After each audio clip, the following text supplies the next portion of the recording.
Nabi juga suka zubur, mentega. Bukan mentega kuning gitu ya, tapi mentega susu, butter. Kalau mentega kuning itu dari apa coba? Coba kalau lihat komposisinya kan minyak nabati. Ngomong kelapa sawit itu loh bukan minyak nabati, ya sudah apa-apa. Berarti tidak oil. Kan isinya bukan stempel, minyak nabati, ya sudah. Minyak kelapa sawit sukan, mau bilang gitu. Beda kalau itu beda. Nabi nggak mungkin makan begitu, walaupun nggak haram ya. Karena apapun yang dimakan Nabi, dipilih Nabi pasti terbaik. Itu tadi. Termasuk beliau waktu itu di perang Tabuk itu, perang yang sangat berkecamuk luar biasa, menghabiskan energi. Salah satu makanannya Nabi dan para sahabat adalah keju. Bergizi.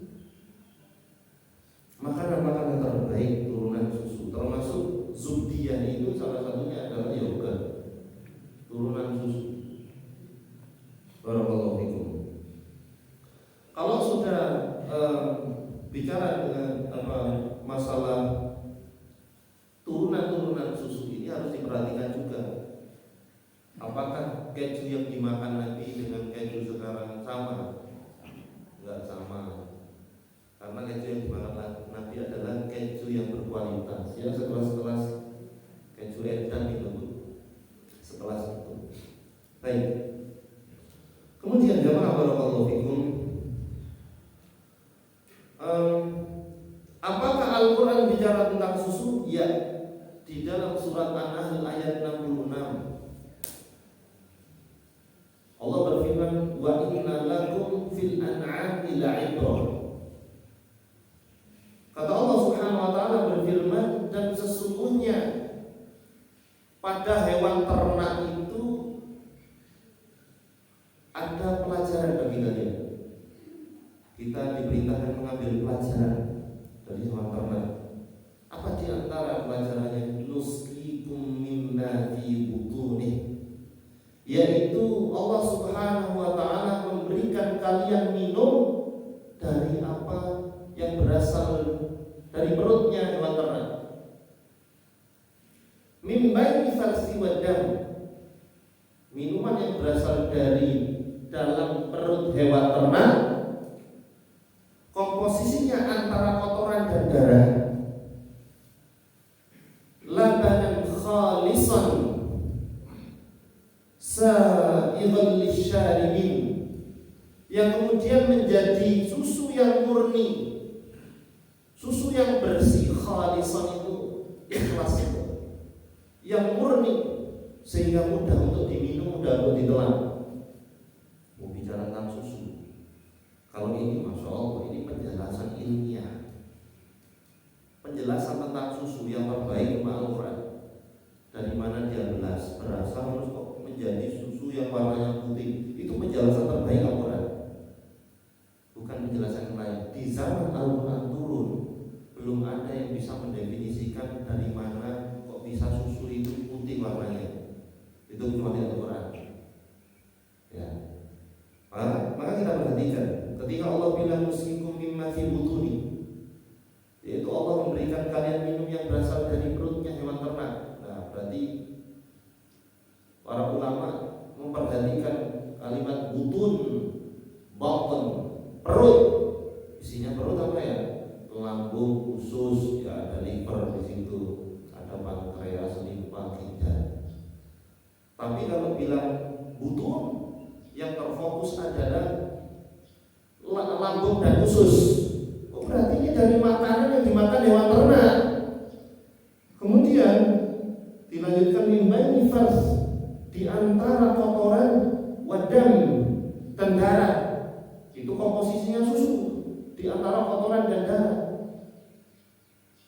Gimana sisunya itu? Kok Allah bilangnya di antara kotoran dan darah? Apakah di dalam perut itu diambil sebagian kotoran, diambil sebagian darah terus sudah? Itu kalau pikiran kita kurang yakin.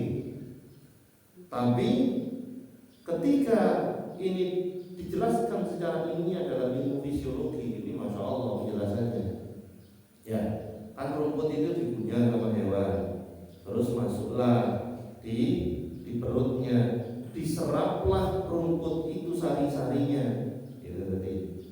Kemudian ampasnya dijadikan kotoran sampai di usus besar, berarti di antara itu diserap sari-sarinya, kemudian ampasnya dijadikan kotoran yang akan dibuang. Nah, sari-sari makanan ini kan tujuannya jadi darah. Oke. Ini dibagi, ada yang diteruskan menjadi darah, kemudian di liver itu ada yang diangkat menuju embengnya atau menuju payudara. Itu jadi air susu. Itulah yang dimaksud di antara min baini farsi wa dam labanan khalisan, yaitu menjadi susu yang warnanya putih, warnanya bersih, masya Allah, murni. Itu penjelasan Al-Quran. Makanya kan kalau ibu-ibu yang menyusui itu kan punya efek kadang-kadang kamu mensnya sedikit karena dibagi-bagi, ya dibagi sama anaknya, ya nggak tahu itu urusan rumah tangga masing-masing, tapi kan dibagi kan. Tapi bapak-bapak ini kan sampun badan nyusui SMJ, lagi kan kasih susu bapak, kelihatan ini suka susu semua, ya, masya Allah. Itu penjelasannya. Dan ini mengandung sebuah faedah bahwa susu yang diminum itu bukan dari hewan. Kalau hewan kan bahasanya hayawan. Kamu Allah nggak bilang wa inna lakum fil hayawani la'ibrah. Tapi fil an'am, hewan ternak, bukan dari semua hewan. Ini detailnya Al-Quran, makanya bilang al-an'am. Kalau Allah bilang fil an'am, pasti nanti ada produk susu macan, susu singo, susu banteng. Jadi itu tidak diternak, liar. Iya. Oh, beda kalau susu. Apakah susu kuda liar itu liar?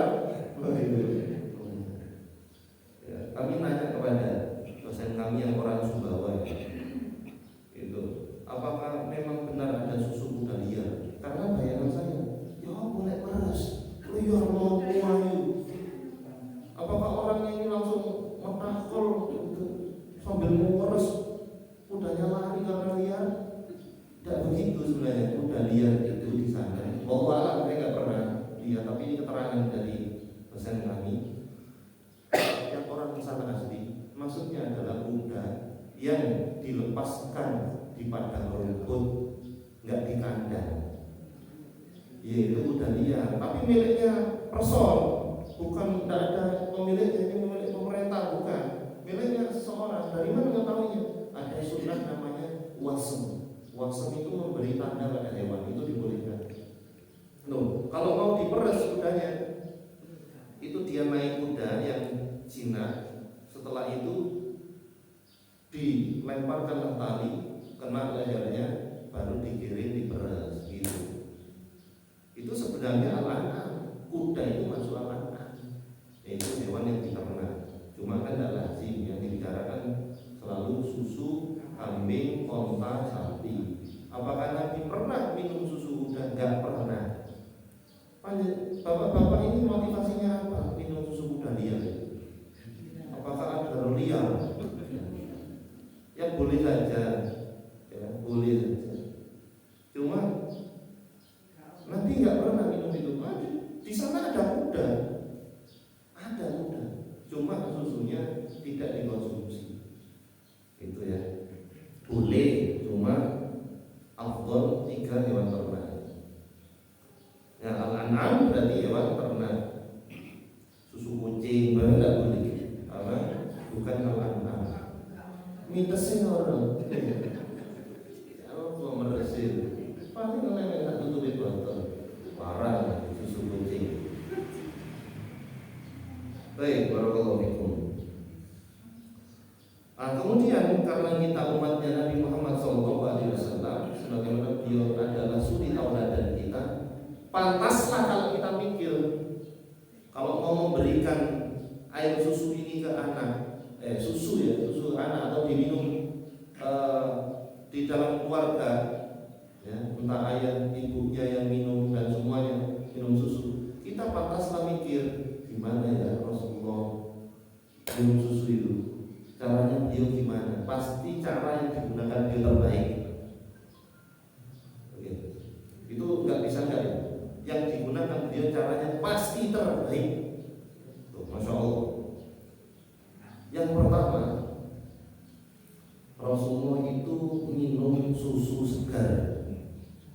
Meminum susu segar adalah cara terbaik dalam minum susu. Sebagaimana beliau pernah diperahkan susu oleh Ummu Ma'bad radhiyallahu anha. Diperahkan susu kambing, langsung dihidangkan ke beliau dan beliau langsung minum. Tuh, tidak sebentar, bukan gitu. Gak bahaya kan? Nggak bahaya, kok bahaya. Kalau karena Nabi tidak mungkin meminum sesuatu yang bahaya. Apa nggak mencret? Yang pertama susu kambing itu laktosanya rendah. Andai kan dia diminum bayi yang bukan bayi yang masih ASI eksklusif, itu relatif tidak berbahaya karena laktosanya rendah. Kandungan susu hewan, ya susu hewan ternak yang mendekati ASI, susu kambing mendekati, nggak sama, nggak ada yang menyamai ASI, masya Allah. Yang hampir sama itu kambing. Dan Nabi langsung minum. Bagaimana kalau susu sapi? Tidak masalah, langsung diminum asalkan bersih. Ya karena susu itu kan steril, Bapak Ibu. Susu itu steril, keluar itu steril. Maka kalau sampai kotor dan menyebabkan sakit perut dan lain-lain, berarti setelah keluar dia kecampuran sesuatu yang kotor. Tangannya sih meres nggak besok. Iya, wadahnya kotor. Emeren dari lulu itu tadi. Makanya kan kalau meras susu itu kan tangan biasanya cuci tangan dulu. Oke. Ada yang nggak pakai, ya pokoknya cuci tangan, terus kok gini ya, embingnya hewan itu dibersihkan. Ya nggak usah dihilang besok, ini enggak. Apa sampah pakai air hangat dibersihkan, dibersihkan. Terus setelah itu udah disikat dulu, berat, pancal dengan tangan sapi ini, disikat itu. Ini bukan pelestarian, disikat. Nah kemudian wadahnya harus bersih, insya Allah. Makanya sampai itu ada ide, gimana ya caranya supaya seseorang itu konsumsi susu dan dia steril bersih. Ada ide langsung menyut. Dan ini bukan ide baik, ya. Lu bener ini ada ide seperti itu. Ini mesti orang Barat yang kayak gini, bukan orang Islam. Bukan. Itu cara konsumsi susu yang terbaik, langsung menyut. Yang pertama teknisnya sulit. Ya apa teknisnya? Pasti pengen dua anak begini. Gimana caranya nendangkan? Apa ya? Masa gendong sapi, gendong selendang, sangat sulit. Caranya Nabi cara terbaik, dan tidak mungkin orang soleh itu langsung menyut. Isin. Seandainya ada ide itu dan viral, saya nggak ikut saya. Yang pertama saya banyak kerjaan. Yang kedua ngisi. Terus pas saya menyut sama rekam di viral, Ustaz tuh pengen nyut gua orang ngisi dari itu. Ternyata masuk ini, Ustaz gendeng gitu nanti. Barakallahu fikum, dan itu langsung minum bersih. Jangan khawatir, langsung diminum. Ya, itu cara terbaik. Setelah itu tetap doa. Jadi ajarkan kepada anak-anak yang mereka minum susu, ajarkan ini. Gak boleh gak hafal. Walaupun gak boleh gak hafal ini bukan maknanya wajib menghafal ini kan. Tapi ya kebangetan kalau gak hafal ini. Kita kan mau memperhatikan, meneliti, ya mengamati anggota keluarga dan harus jeli dan makanan dan ini termasuk doanya. Anak-anak kerap minum susu, kadang-kadang beli susu UHT. Nah jangan lupa doa ini berkah insya Allah, benar masuk susu dan setelah itu dibaca doa ini juga berkah tubuhnya. Benar. Kalau nanti susu itu membantu pertumbuhan mereka, otak mereka dan yang itu berkah. Karena tidak semua orang minum susu itu berkah. Ada orang minum susu tubuhnya besar, cerdas, tapi kecerdasannya nggak berkah. Kayak ngakali wong, dia kayak ngakal-ngakal begitu.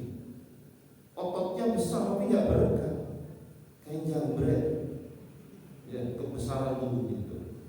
Ada doa, yaitu di dalam hadis riwayat Ibnu Abbas, dari Ibnu Abbas radhiyallahu anhu, bahwa Rasulullah sallallahu alaihi wasallam dia bersabda, "Man at'amahu Allah ta'aman," barang siapa yang Allah kasih makanan, dia dikasih makanan oleh Allah Subhanahu wa taala. Ini gampang doanya, nanti saya talaki. Ya. Saya talqin gitu. Falyaqul, maka doalah, Allahumma barik lana fihi warzuqna khairan minhu. Ini salah satu doa mau makan dan ini sahih kali. Ada Allahumma barik lana fima razaqtana faqina 'adzabannar. Itu boleh digunakan, tapi hadisnya dhaif. Boleh saja digunakan dan tidak boleh disandarkan kepada Nabi karena hadis dhaif. Cuma redaksinya sahih. Dhaifnya enggak terlalu. Bagaimana doa makan yang paling sahih? Bismillah. Enggak ada lagi. Yang paling sahih bismillah. Cuma ini juga sahih, bisa digunakan. Allahumma barik lana fihi. Ya Allah, berkailah kami dalam makanan ini. Warzuqna khairan minhu, dan rezekikan kami yang lebih baik dari makanan ini. Kenapa sih doa makan mesti bukan barikli tapi barik lana? Allahumma barikli, ya Allah berkahi aku. Kan yang makan aku. Tapi kenapa Allahumma barik lana? Penjelasannya para ulama luar biasa. Karena ketika dia makan, yang diberkahi bukan hanya yang makan, yang mensusi, yang masak, yang berujul, yang macul, yang matun di sawah itu, buruh taninya, yang jual rambutnya, jual mesnya, jual bibitnya, semua yang akan diberkahi yang ngurus makanan itu. Yang ternak ayam, kemudian pegawai peternakan ayam, yang bertani, itu semuanya diberkahi. Dengan hidupnya para petani itu di kampung, walaupun kadang-kadang gagal panen itu kan ayam tetap dapat doanya orang yang makan di kota. Masya Allah. Nah, yang ini sebuah isyarat gitu. Allahumma barik lana fihi, itu isyarat. Kalau dulu dijadikan isyarat bahwa karena makanan ini urusan keberkahan, maka urusan makan harus dikuasai muslimin. Harus dikuasai muslimin. Bukan untuk ini tujuannya, bukan doktrin kapitalis, tapi tujuannya untuk mengambil keberkahan ini. Kalau sekarang nggak ada yang dikuasai muslimin, cari satu saja makanan yang dikuasai muslimin. Nggak akan nemu ya, nggak akan silakan. Kalau nemu jabri saja, nggak akan nemu untuk saat ini. Baik. Kemudian waman saqahu Allahu labanan, barang siapa yang Allah kasih minuman susu. Tadi kan bahas makanan secara umum, langsung mati belok ke susu, bukan minuman secara umum. Nah, kalimatnya waman saqahu Allahu labanan, barang siapa yang Allah kasih dia minum susu, berarti seseorang yang di hadapannya ada susu dan dia meminumnya, berarti Allah menghendaki kebaikan. Falyaqul, maka berdoalah. Ini doa minum susu. Saya talaki insyaallah kata apa? Allah, ikuti saya. Allahumma barik lana fihi wa zidna minhu. Hamba Allahumma barik lana fihi wa zidna minhu. Ya Allah, berkailah kami dalam susu ini dan tambahkanlah bagi kami dari susu ini. Kok beda ya dengan makanan? Wa zidna ada itu, minta embong wa zidna. Penjelasannya ada dua. Yang pertama, kita itu dianjurkan sering-sering minum susu. Karena selain berkah, Nabi suka susu, menganjurkan sahabatnya minum susu, dan dia akan menutrisi badan ini dan badan menjadi kuat. Tujuannya untuk ibadah. Makanya Nabi, Masya Allah, orang yang paling sehat, orang yang paling kuat. Gula sama rukanan menang, Masya Allah. Berkah. Yang kedua, minta tambahan berkah. Maka ini jangan sampai ditinggalkan. Saya percepat ya. Ada sunnah mengejarkan susu. Ada sunnah mengejarkan susu. Nabi waktu itu pernah ke rumahnya Anas bin Malik, dan sama Anas bin Malik diperahkan susu dari kambing yang beliau pelihara radhiyallahu anhu. Loh kok kental susunya? Diambillah air dari sumurnya beliau, dicampurkan hidangan pada Nabi. Ini dalil bahwa boleh mengencerkan susu dengan air. Termasuk kalau tadi kan doa minum susu, kalau doa minum kopi susu gimana? Sama, karena ada susunya itu. Lah ini sebagai dalilnya, dicampur air sama, tetap susu. Itu susu coklat, susu strawberry sama. Susu bubuk mantuk dari susu bubuk. Itu sama, kalau ada kandungan susunya. Pastikan lihat komposisi ada susunya. Karena susu bubuk belum tentu susu. Terutama susu ibu hamil itu bukan susu sebenarnya. Dia bubuk lecitin, kedelai, whey protein, tambah asam folat dan lain. Kental manis bukan termasuk. Baik, kemudian tadi kan minum susu segar, masa nggak boleh dimasak?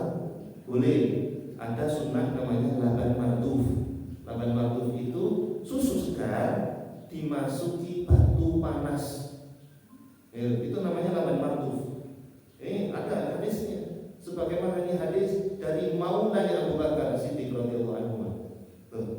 Kalau kira-kira kalau susu segar dimasuki batu panas, kira-kira mendidih atau belum? Tidak mendidih. Itulah cara masak susu terbaik dan sampai mendidih. Makanya susu pasteurisasi, nggak pecah.